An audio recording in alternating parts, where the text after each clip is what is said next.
kuvanga hari umuntu wamenyekanye afite icupa ry'ikinyobwa yabanje kumenyekana ku ishanga uriya w'ishanga niwe w'icupa ry'ikinyobwa hepfo iriya reka wanyewucya ka kantu gacurangishwa gitari ubanza yarakabuze niwe wafashe icupa noneho icupa araryandikisha Musanzire yafashe icupa ry'ikinyobwa kiryoha ikinyobwa kizihira abagabo araricurika ryandikisha mu ikayi hanyuma rero agufitiye ubutumwa wa mugani wa ndirimbo ngo umwana agufitiye ubutumwa mu kinyamakuru Igihe bati Kwizera Emeline wakunze gurukaho cyane ku mbuga nkoranyambaga mu minsi ishize ya Kibuye abakibaswe n'ingeso yahozemo nk'ubusambanyi mbere yo kwakira Yesu nk'umwami n'umukiza akabatizwa mu mazi menshi. Yego hapo sawa. Ariko hanyuma rero ati bantu mu nkurikira burya mbere yuko nkizwa nari umunyabyaha ariko turabizi pe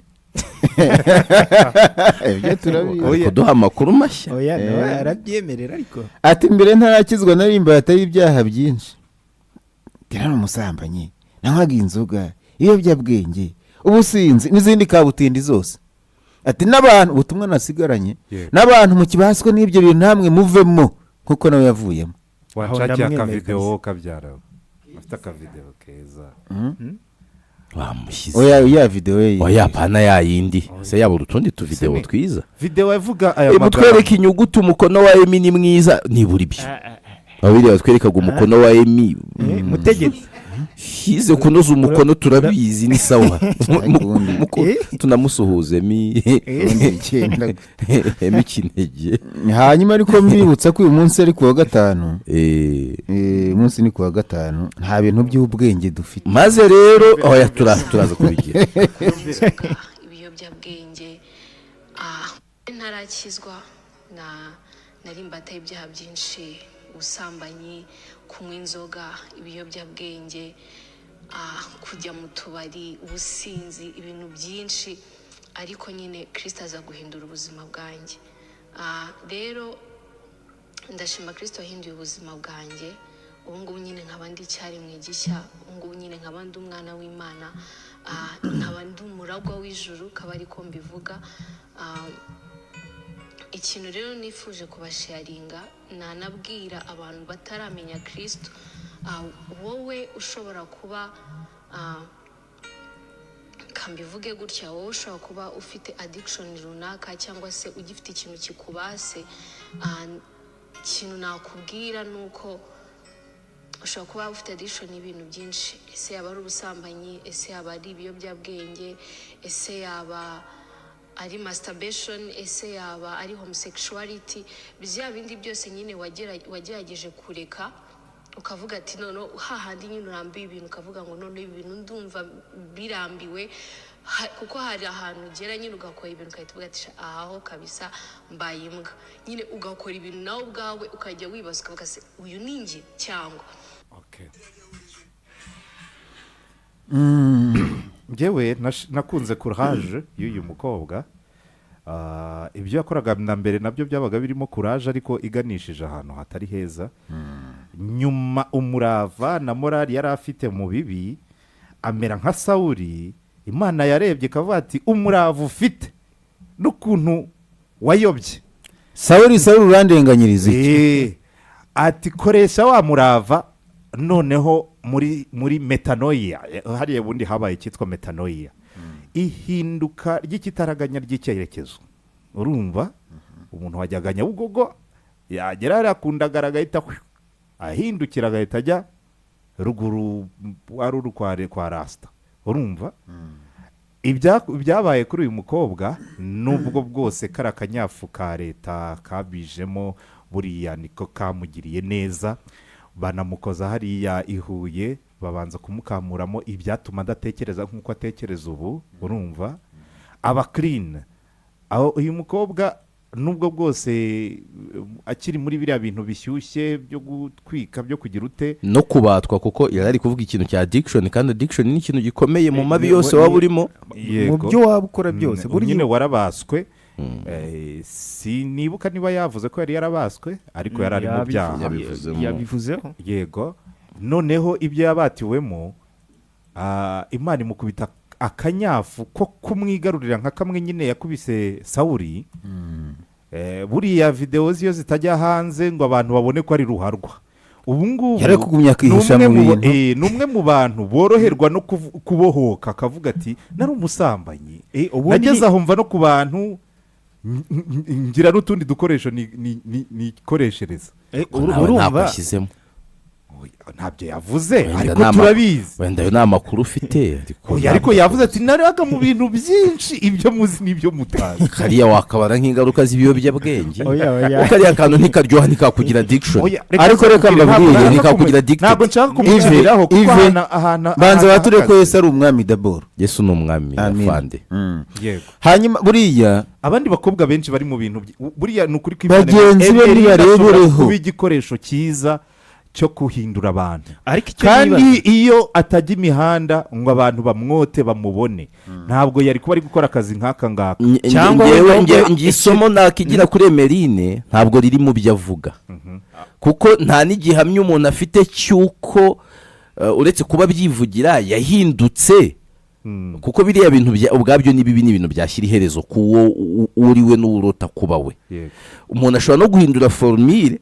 hari abantu benshi akubwira ko atanywa inzoga kubera ingaruka zamugizeho cyangwa ibyaha zizamuhombya, akajya agira uburyo burimo disipurine bwo kuzinywa mu ibanga kandi akaba ubuzima bwose azinywa. uzacunge nk'abantu benshi bafite abakoresha batanywa inzoga bakanegizije abantu kutazinywa. abaye abishoboye ikibi nuko yaba ari guha abagenda n'ibyo yemeye cyangwa yatuye. ikintu nabwira abajene bakwiriye kwigira kuri Emeline nicyo ngicyo kirimo, niba ibyo avuga ari byo. ariko abantu benshi iyo bahuye n'ibintu bikomeye nka biriya birabaherana.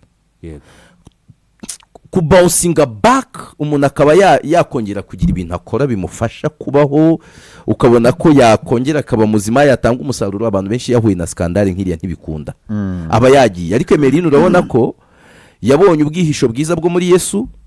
Imana izanamufasha agema agiyemo anagumemo. ni ubuhungiro bwiza. noneho ariko n'iyi morale yo kuba atinyuka gutanga ubuhamya akabwira abantu ati nari uwo gupfa ariko mpuye na Yesu arambatura, hashimwe data wa twese uri mu ijuru. ibi bintu ni byiza, urabona ko nyine afite imbaraga n'ibindi. ariko rero byaba bihabanye wenda nuko ameze cyangwa atarahindutse, ariko iyo message ubwayo hari undi mubare munini w'abantu abantu bamwigiraho ikintu cyo kuva mu bintu bibi nyine kudaheranwa. nakunze kugaruka ku ijambo ryitwa reputation. nkavuga nti bantu mukiri bato murinde reputation. hari umuntu ushobora kukubwira ngo please forget my past, hanyuma wajya kureba muri pasite ugasanga bya bicupa n'iki byose. murinde reputation kurenza ikindi kintu cyose. biranivuga ngo buriya turinde umutima kurusha ibindi bintu byose dufite birindwi. burya n'umuntu reputation irangirika nyine bigira gute. urumva nk'ubu ngubu si we wa mbere ukijijwe, si nawe munyabyaha ruharwa tugira muri iki gihugu, ariko abantu bahita batekereza bati dore muri Leta Zunze Ubumwe za Amerika hari umugore hitaka kandi hari abashobora kuba bakora ibirenze ibyo. hari umugore wavuye muri za filime z'urukozasoni. ubu ngubu ni pasiteri, ni umuvugabutumwa. ariko izo filime mu Rwanda barazibitse kuri seti. ashobora kuba arimo abwiriza ukajya hanze ukajya kureba ukuntu yigiraga yinyorogotoraga. uzi ikiza kirimo atwahi uyu nguyu yatandukanye n'umuntu ejo twabona atubwira ko abwiriza nk'ibi bya Emeline. ejo twabona hasohotse za video. actually Emeline amahirwe afite hasohotse page ye yirabura mbere y'iyera. ahantu bihinduka ishyano ribi ni nk'umuntu waba ari hano ari kutubwira uburyo Yesu ari umwami, atubwira uburyo abatura azura akazura n'abagihagaze. ejo tukagira gutya twabona basohotse noneho yacuritse icupa ry'icyatsi yaryerekeje muri Nyirantarengwa kandi ubona ari kwizihirwa. ariko mumbabarire mwe hano dufite inkuru z'urukundo. kuko we rwose nyazagira abantu bamukubitisha pasti yameze neza. Cakira gatoya DJ Alisha uno umugandekazi ariko akaba n'umunyarwanda. urumva nawe namubonye abatizwa mu mazi menshi. muri Yesu ni mu buhungiro dufite. hashize ukwezi aravuga ati ntabwo ari ibyaje. ati mudagarutse imihanda ati munyiteke. Trezor hari umuntu twabanaga vasti aza kubatizwa. noneho tukajya tubana akajya yicara twavuga ibintu wenda bisanzwe ariko bisa nkaho wenda birimo ibyo bintu by'ibyaha.